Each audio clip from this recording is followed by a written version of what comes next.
পিতা ও পুত্রের বর্তমান বয়স একত্রে ৮০ বছর। ৪ বছর পূর্বে পিতার বয়স পুত্রের বয়সের ৫ গুণ ছিল, তাদের বর্তমান বয়সের অনুপাত কত? ধরি ৪ বছর পূর্বে পুত্রের বয়স x বছর, সুতরাং ৪ বছর পূর্বে পিতার বয়স হবে ৫ গুণ,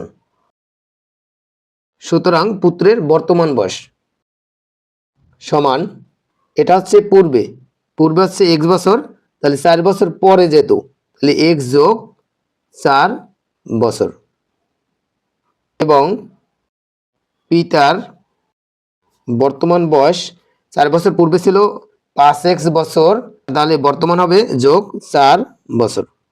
শর্ত মতে পিতা এবং পুত্রের বয়সের সমষ্টি হচ্ছে এই ৮০ বছর, তাহলে x যোগ ৪ যোগ ৫x যোগ ৪ সমান হচ্ছে ৮০। x আর ৫x, তাহলে ৬x যোগ ৪ ৪ ৮ সমান ৮০। x সমান ৮০ বিয়োগ ৮, আর এখানে আছে ৬ গুণ আকারে, এ পাশে হবে ভাগ।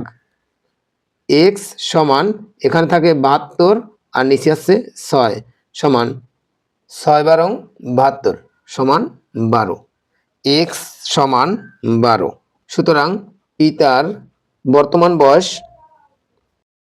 সমান ৫x যোগ ৪ সমান ৫, আর x এর মান হচ্ছে গুণ ১২ যোগ ৪ সমান ৫ ১২ ৬০ যোগ ৪ সমান ৬৪, এবং পুত্রের বর্তমান বয়স সমান x যোগ ৪ সমান x এর মান হচ্ছে ১২ যোগ ৪ সমান হচ্ছে ১২ আর ৪ ১৬।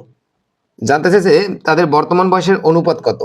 বর্তমানে পিতার হচ্ছে ৬৪, পুত্র হচ্ছে ১৬, সুতরাং পিতা ও পুত্রের বর্তমান বয়সের অনুপাত সমান ৬৪/১৬।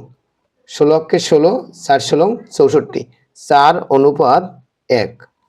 উত্তর ৪:১।